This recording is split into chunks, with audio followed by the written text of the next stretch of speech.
This is John Cooler with DiscountJuicers.com. I have another exciting episode for you today, and today what we're going to do is we're going to answer some common questions I get about the Omega 8000 series of juicers, including the Omega 8003 that's actually not shown today, the Omega 8005, Omega 8004, and Omega 8006. Now I do have other videos explaining the differences between these. Basically, they're all the same except for some minor differences. The 8004 and 8006 are identical except for the color. They both have the 15-year warranty and the 8 times harder Ultem auger. The 8005 has the 10-year warranty with the standard duty auger. In general, I recommend the 8004 or 8006 because you do get an extra 5 years on the warranty, and it also comes with larger collection cups, and it has the heavy duty auger. Nonetheless, all these juicers basically work the same way and will get exactly the same yield, and in some cases will have the exact same problems. What we're going to do today is answer some common questions I get on these machines and also give you some hints and tips so that you can get the most out of your Omega 8003, 4, and 5, and 6 series juicers. The first question has to do with the auger and how this machine is built. So what I'm going to do for this first question, actually, I'm going to do a close-up on this auger assembly so I can exactly show you what I'm talking about. First thing I'm going to talk about is the this auger and how it goes together and how it all works. So the first thing is I'm going to go ahead and disassemble this and take the pieces off, and one by one we're going to go ahead and put them back on. So the first thing to notice is that, you know, when you do get the auger, if you do stick it in the machine without assembling it properly, you're going to notice, hey John, this thing's very loose, man. Is that right? Is it built this way? I mean, is it messed up? Did they send me a defective one? And if you went ahead and turned this on, which I actually don't recommend, but I'm going to do this to show you guys, you can see that auger really shakes back and forth, and there's a lot of play in that. That, once again, is completely normal. And once again, I only encourage you to assemble the machine when it's properly assembled and not like this. So next we're going to go ahead and put the housing on here, and then we're going to go ahead and put the auger in. And the next thing we're going to do is we're going to turn it on like this. And you can still see we're getting some movement, you know, so it's actually moving in there like that.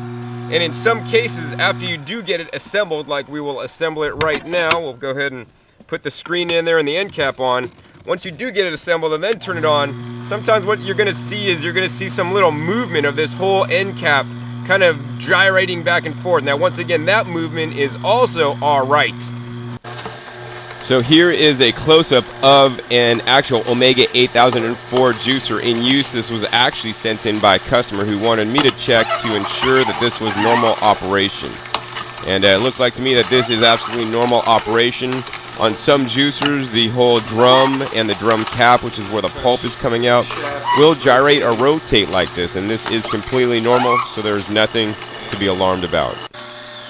So here's yet another view of the Omega 8004 juicer in action. You can see this is kind of a side shot, so you could actually see, you know, the movement on the drum and the drum cap as looks like some leafy greens now are being pushed into the machine. And once again, this is completely normal.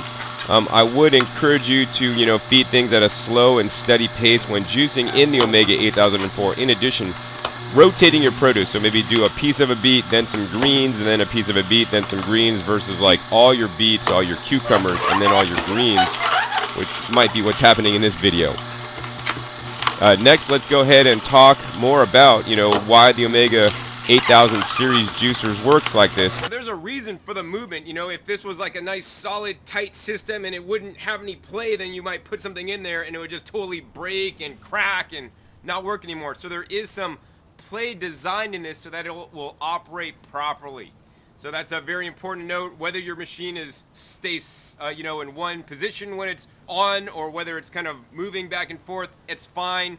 You know, that is completely normal. It's kind of like when you go buy new tires for your car, and you know, if they put the new tires on without balancing them, your tire is going to be, you know, unbalanced, and they need to put weights on literally to balance your tire. And I mean, after a while, they may get enough weights on there so it's like perfectly balanced, but normally it does take some weights to, you know, put on your tire to make it balanced. Now, these machines aren't perfectly balanced. I mean, this is like a $200 juicer, not a $100,000 Ferrari or something like that. So, you know, not quite perfect and not quite balanced, but it is designed that way, so don't worry about it if that is occurring to your machine. This is completely normal. That leads me into one of the tips I want to give is, you know, don't like turn the machine on and let it sit there running while you're washing your produce and preparing your produce, because what's happening is because there's nothing inside the screen to basically cushion the screen and the auger, like, produce in between them, you may see some auger wear if you run your machine empty.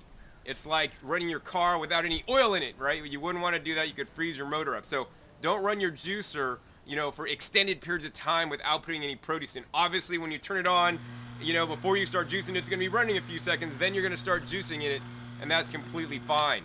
The other thing that's maybe not so optimal is to actually turn it on, drop in one carrot, then wash an apple and drop it in, and then wash something else, drop it in, go to your garden and pick some celery and then put it in. No, you want to just have everything ready and washed out on a nice large cutting board and feed it in one item at a time. Now, another tip I'm going to give you guys so that the machine will work better, while this machine is very forgiving on when you're feeding produce, for best results, you always want to rotate what you are feeding into the machine. For example, you want to start off by putting something in soft. So something soft could be some apples, for example. Put in some apples, and then after that, put in something hard like a carrot. Don't just put in all your apples, then all your carrots, because then you just massively put in a lot of soft stuff and then a lot of hard stuff. So it's better to put in, a piece of apple, a piece of carrot, a piece of apple, a piece of carrot until you're all out of the apples and carrots. Of course, other produce items, you'll have to classify it into hard or soft. But generally, things like carrots and root vegetables and celery, I would consider hard. Things that would be soft would be like cucumbers, citrus fruits, or fruits in general, and maybe tomatoes would be another soft one as well. But you always want to rotate what you're putting in at different times and just feed a continuous stream of things into the machine for best results. Another feature I like about these model machines is that once the pulp comes out, you can always take the pulp and put it back through the machine to get a further extraction and get a higher yield out of your juicer. Another tip I want to give you guys that I get quite often in email, it says, "Hey John, I got my Omega 8004. I love it a lot. I've been using it for, several months, and now the yield seems less. Is the auger wearing? What's going on?" Well, there's a very simple explanation for that, and it's actually one of two things. Number one is produce selection is paramount when choosing produce to juice. So say you get some, kale that's old and wilted and kind of on its way out. It's not going to yield as much as if I go to my garden and pick some fresh leafy greens that are more water rich. As produce is shipped and it's traveled and refrigerated, it loses moisture content, and lower moisture content means less juice for you. So for that reason alone, and many other reasons, I'd actually encourage you to grow your own food in your front yard. And I have, lettuce and carrots and all kinds of things growing here that I could just pick and juice, and that's the juiciest stuff. Plus also, you're going to be more successful at juicing produce you grew than the stuff you bought at the store, because it is a lot more water rich. Once again, when they ship the produce, it's like plant rigor mortis, it starts to dry out and all the fibers get really stiff and hard, and it doesn't quite juice as well as fresh stuff. If you don't want to grow your own food, which I would highly encourage you to, then you would definitely want to go to the farmer's market and buy produce as fresh as possible, and that you're just going to have better results with that. So that's number one. Proper produce selection. You want to get nice, hard, firm produce that's always going to juice the best instead of old, wilted stuff. That may affect your yield. Another reason that's probably the real reason for affecting your yield is this. You're simply not cleaning your screen good enough. Most people will take out the screen and maybe scrub it down a little bit, not pay too much attention.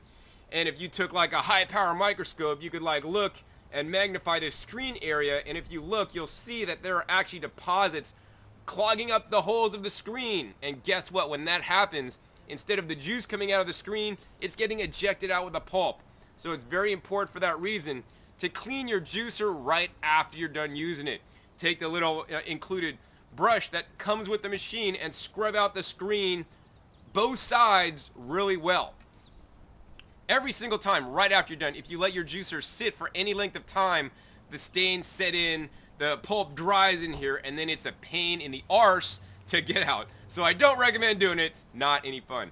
That being said, if you do get like, mineral deposits and pulp stains and things stuck in here, then there's an easy way to deal with that. I recommend once a month, and only once a month, you want to take this and put it in some hot water with some either Cascade dish detergent, or you could use the hot water and OxiClean.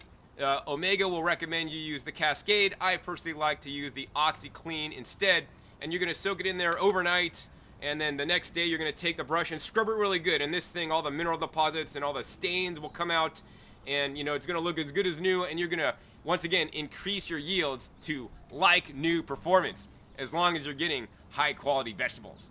I do have a video on YouTube that you can look for. Do a YouTube search for Deep Clean Juicer, and you'll see when I went to my friend's house who really didn't clean his juicer well, and I did this same technique on it, and the juicer looked like new afterwards. Hopefully this video have answered some of your questions regarding the Omega 8000 series of machines, including the auger vibration and the auger being loose. Oh, and the other thing I want to cover real quick is that the auger doesn't seat all the way back to the motor. There's a nice gap in there. Once again, that gap was designed in there on purpose, so don't be alarmed. This juicer is a very dependable juicer. We rarely get any problems with this machine. It's quite dependable and quite durable. Thus, the manufacturer is willing to put their money where their mouth is and give you a 15-year warranty, which is the longest warranty in the juicer industry. Once again, I encourage you guys to buy a juicer that has a long warranty, because a juicer with a long warranty is like making a good, long-term, solid investment that's going to keep paying you off year after year. This machine, literally, you buy it now, and for the next 15 years, you are guaranteed a juicer that will be providing you the freshest and highest quality juice you can get, so that you can be as healthy as possible. So once again, my name is John Kohler with DiscountJuicers.com. Be sure to visit DiscountJuicers.com/YouTube for special promotional offers for our YouTube visitors.